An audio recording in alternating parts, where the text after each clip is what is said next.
10 seconds, 5 seconds, start.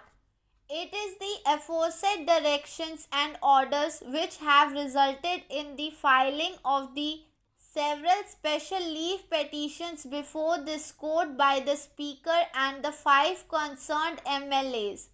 As a consequence of the order passed by the division bench of the High Court, the 5 independent appellants before us have been prevented from discharging their functions as members of the Haryana Vidhan Sabha even before the disqualification petitions filed against them by Shri Kuldeep Bisnoi could be heard and decided.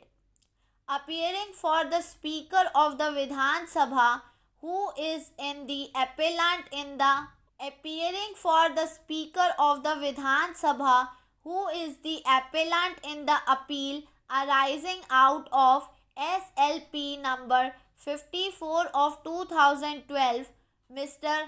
F. Nariman, Solicitor General of India, contended that this was not a case where the survival of the government depended upon allegiance of the 5 MLAs under consideration, since the government was formed with the support of 7 independent and 1 MLA from the Bahujan Samaj Party. In fact, the 5 MLAs against whom disqualification petitions are pending consideration before the Speaker were not part of the government when it was initially formed.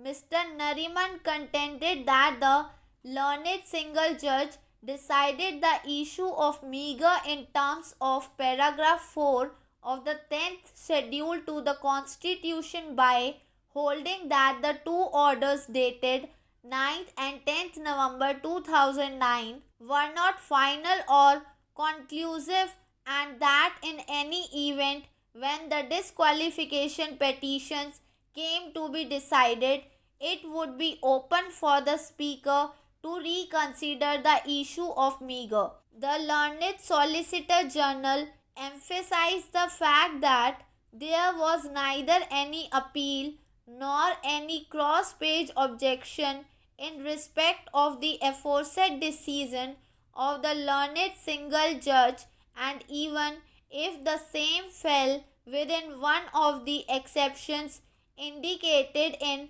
Banarsi versus Rampal, the judgment must still be held to have become final between the parties.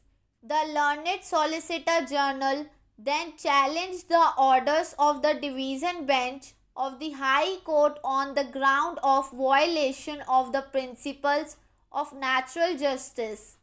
It was contended that while the High Court had concluded the hearing and reserved judgment on 20th July 2011 by order dated 12th October 2011, it directed the Speaker to place on record the status of the proceedings relating to the disqualification petitions, although the same were duly filed without giving the parties further opportunity of hearing with regard to the said records.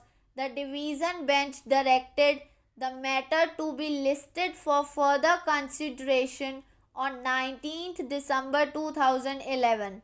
It was submitted that though the bench did not assemble on 19th December 2011, the division bench delivered the impugned judgment on 20th December 2011 without any further opportunity of hearing to the parties.